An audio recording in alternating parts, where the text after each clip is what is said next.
बहुत अच्छा व्याख्यान किया आपके सामने। वास्तव में जितने झगड़े होते हैं वो कठोर बाड़ी से होते हैं, और जिस घर में कठोर बाड़ी है तो वहां सुहा है ही नहीं।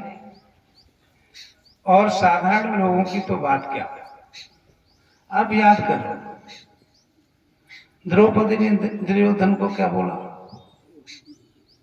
क्या बोला? बोलो। हाँ, तो ये सुहा है क्या? ये सुंदर है बोलना? जब द्रौपदी जैसी सुहा भूल गई तो परिणाम क्या हुआ? बोलो। इतना बड़ा महाभारत खड़ा किस बात पर हुआ? सुहा भूल जाने के कारण। अगर उसे सुहा याद रहता, दुनिया में बहुत बड़े बड़े यज्ञ किए गए वहां, लेकिन सुहा भूल गई। बहुत बड़े यज्ञ करने के बाद भी कोई सुहा भूल जाए तो क्या होगा? द्रौपदी सुहा भूल गई, तो सुहा भूल जाने के कारण इतना बड़ा महाभारत खड़ा हो गया। जब भगवान राम पंचवटी में मारीच के पीछे गए धनुष बाण लेकर के, उसके बाढ़ मारा तो उसने राम की आवाज बनाई। आज भी ऐसे लोग हैं, मोदी जी की आवाज में बोलते हैं, अखिलेश जी की आवाज में बोलते हैं, ऐसे लोग हैं अभी।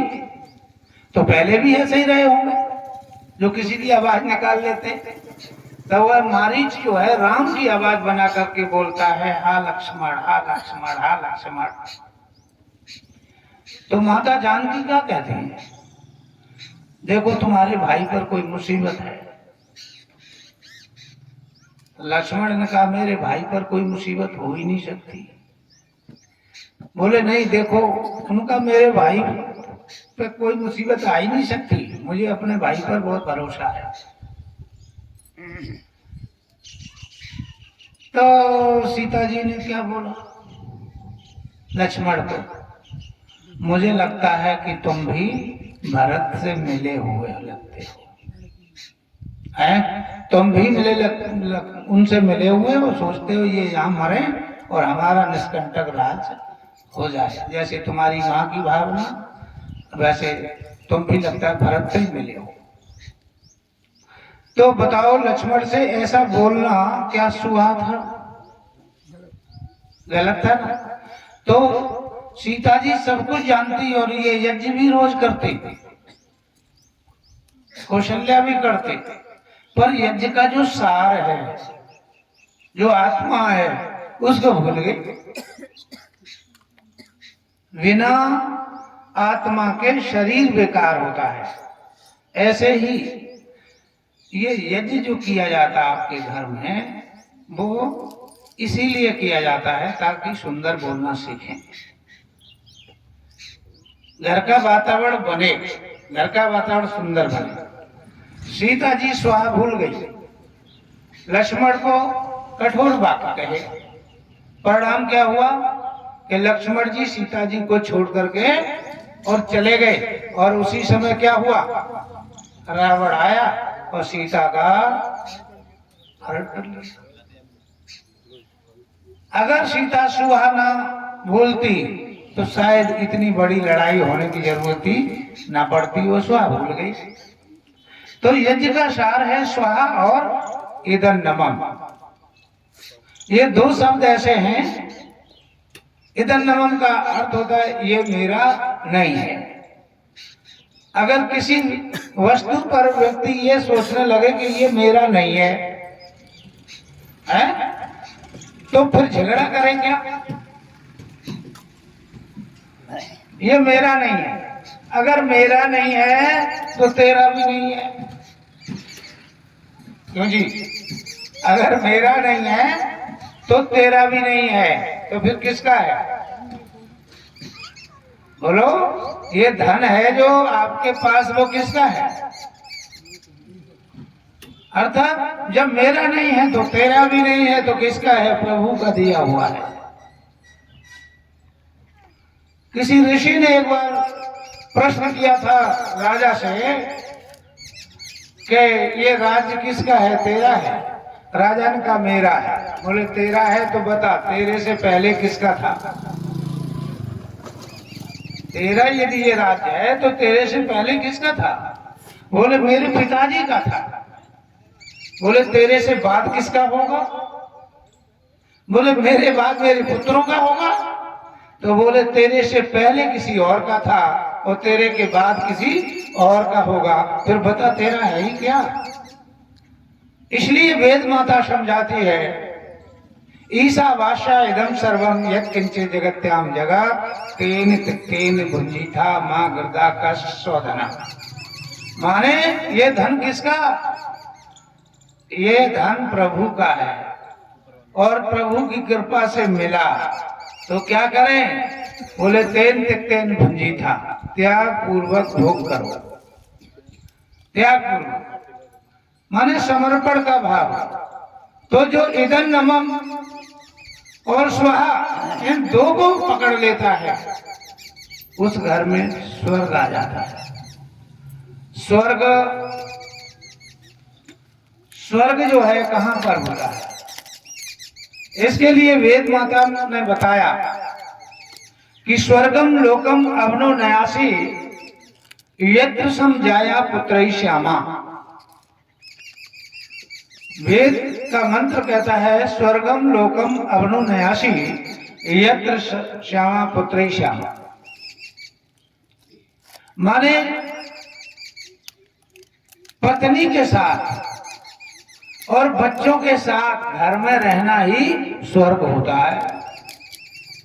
तुलसीदास ने दूसरी बात कही, वो कह रहे नाना ग्रह जंजाला। ये गृहस्थी में तो नाना प्रकार का जंजाल होता है, लेकिन वेद माता कहती है नहीं जी, पत्नी के साथ बच्चों के साथ घर में रहना ही स्वर्ग होता है। अब किसकी बात सही है? एक वेद की और एक लवेद की है ना? तो वेद की ठीक है कि लवेद की, इसका पता करें। तो इसका प्रैक्टिकल कर। तो वेद ने कहा दुनिया में जो प्रेम की उपमा दी जाती है तो वेद गाय और बछड़े की उपमा देता है। जैसे गाय अपने बछड़े को प्रेम करती है इसी तरह से प्रेम करें। तो किसी ने कहा गाय बछड़े का प्रेम नहीं, तो जो आदमी वेद का वो तो गाय बछड़े की उपमा दे रहा है, लेकिन जो लवेद को जानता है वो क्या बोलता है? वो बोलता है जी गाय बछड़े की आप बात करते हैं, गाय से ज्यादा तो बंदरिया अपने बच्चों को प्यार करती है, हैं? वो ये कुतर करते हैं, कहते हैं बंदरिया ज्यादा प्यार करती है। कई बार आपने देखा बंदरिया छाती चिपकाए बच्चा मर जाता है, मरने के बाद भी बंदरिया उसको चिपकाई रहती है। इसका मतलब बंदरिया ज्यादा प्यार करती है गाय से। ये किसने कहा? ये जो वेद के विरुद्ध लोग उनका कथन है, और जो वेद के अनुकूल लोग हैं उनका कथन है गाय बछड़ा। तो बोले इसका प्रैक्टिकल कर। तो प्रैक्टिकल किया गया, गरम बालू बिछा करके पहले गाय को छोड़ा, पीछे से बछड़े को छोड़ा, और जैसे ही बछड़े के पैरों में गरम गरम महसूस हुआ, बछड़ा एक छलांग लगाता है और गाय की पीठ पर चढ़ गया।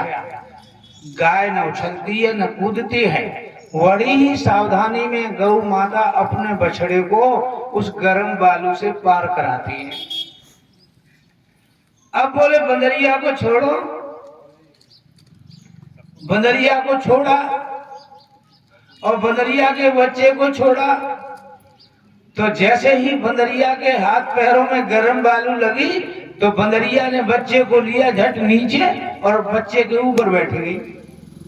वहां पोल खुल गई कि सच्चा ज्ञान तो वेद का ही है, ये सच्ची बात नहीं है। उसी तरह से तुलसीदास कह रहे हैं गृहस्थी नाना जंजाला, लेकिन वेद कहता है नहीं जी, घर के अंदर स्वर्ग होता है, और स्वर्ग नरक की पहचान महर्षि दयानंद कहते हैं कि सुख विशेष और सुख की सामग्री जहां होती है वहां पर स्वर्ग होता है, और दुख विशेष और दुख की सामग्री जहां होती है वहां नरक होता है। तो आप अपने घर को स्वर्ग बनाएं तो कैसे बनेगा? तो आचार्य चाणक्य लिखते हैं, ना विप्र पादोदक कर्दमानी, ना वेद शास्त्र ध्वनि गर्जतानी, स्वाहा सुधा विवर्षतानी, शमशान तुल्यारी ग्रहण तानी। बोले जिस गृहस्थ के घर में वेद और शास्त्र की ध्वनि सुनाई नहीं देती, जिसके घर में स्वाहा स्वाहा शब्द नहीं होता, माने एक दूसरे को मीठा नहीं बोलते, जिनके घर में स्वाहा स्वाहा शब्द की सुनाई नहीं देता है ना, जिनके घर में विद्वानों का आगमन नहीं होता, जिनके घर में वेद शास्त्र की ध्वनि नहीं, स्वाहा स्वाहा शब्द सुनाई नहीं देता, बोले वो घर नहीं है। क्या है? शमशान। और शमशान में कौन रहता है बताओ? जिंदा के मुर्दा? तो शमशान में मुर्दा रहते हैं। तो जिनके घर में स्वाहा स्वाहा है, जिनके घर में वेद शास्त्र की ध्वनि है, वो क्या है? वो घर नहीं, वो स्वर्ग है। और जिनके घर में वेद शास्त्र की ध्वनि नहीं है, जिनके घर में स्वाहा स्वाहा शब्द नहीं है, वो जीते जी कहाँ रह रहे हैं? नरक में रह रहे हैं। और मोटी भाषा में भी कहा गया स्वर्ग नरक की पहचान क्या? तो किसी ने कहा था, अन्न पुराना घी नया, घर कुलवंती नार, और बेटा हुई आज्ञाकारी तो स्वर्ग निशानी चार। जिनके घर में अन्न पुराना हो, पुराने अनाज की रोटी खाई जाती हो, और घी कैसा हो? नया कब होगा? जब घर के अंदर गाय दूध दे रही होगी तभी तो नया घी होगा, है? रमेश जी के यहाँ गाय दो दूध दे रही है और रोज दूध मिलता सबको पीने को, और घी मिलता है, और नया रोज मट्ठा दही चलता है तो घी नया होता है। तो अन्न पुराना घी नया। और इनके भाई की जो पत्नी है घर पे, वो एकदम देवी है। मैं कई 3 दिन से आया हूं, बच्चे 3 के तीनों इतने बढ़िया, किसी की आवाज आचार्य जी पे सुनाई नहीं देती। ये सारे में सब बात करते हैं आपस में, अब बड़ा प्रिय बोलते हैं, कठोर बातें कोई बोलना जानता ही नहीं, तो अनुकूल है वो। और बेटा इतने आज्ञाकारी हैं कि रमेश जी कह दें कि जाओ वहां पहुंचो तो एकदम उठा के यहां आ जाते हैं। तो ऐसे वातावरण का नाम क्या है बोलो? ऐसे वातावरण को ही स्वर्ग कहते हैं। और नरक किसको कहते हैं? देखो, सिर पे हो कर्जा। नरक की पहचान क्या है? सिर पे हो कर्जा। और कर्जा जो है सोने नहीं देता आदमी को, रात दिन ब्याज चलती है, वो सोती नहीं है। सिर पे हो कर्जा और कलिहारी हो नार। बहन या बेटी विधवा होकर के घर में बैठी हो छाती पर, और बेटे पर भरोसा करें, वो मूर्ख हो मूर्ख। तो बोलो आदमी कहाँ रह रहा है? बोलो है नरक के नहीं जीते जी? तो ये नरक की पहचान है और ये स्वर्ग की। अब ये दोनों वातावरण कौन बनाता है? आप ही, क्योंकि मनुष्य स्वयं ही अपना मित्र होता है और स्वयं ही अपना शत्रु होता है। आप चाहो तो स्वर्ग बनाओ, आप चाहो तो अपने जीवन को नरक बनाओ। जब पहले चाहा तो नरक रमेश जी ने बनाया, और फिर एकदम समझ बदले तो अपने जीवन को आज स्वर्ग बनाया। और स्वर्ग अपने घर को नहीं, रमेश जी तो चाहते हैं मेरा पूरा गांव स्वर्ग बने, मेरा पूरा क्षेत्र स्वर्ग बने, और इसीलिए बार बार यहाँ यज्ञ की स्थापना करते हैं कि भाई यज्ञ होना चाहिए, घरों के अंदर श्वास जाना चाहिए। यज्ञ की ये व्यवस्था, वेदों की ध्वनि, शास्त्र की ध्वनि घरों में जाने चाहिए, जिससे मेरे अकेले का उद्धार नहीं, मेरे पूरे गांव का उद्धार होना चाहिए। कितनी अच्छी ये भावना है। ये इसी तरह की सबकी भावना होनी चाहिए। इन्हीं शब्दों के साथ समय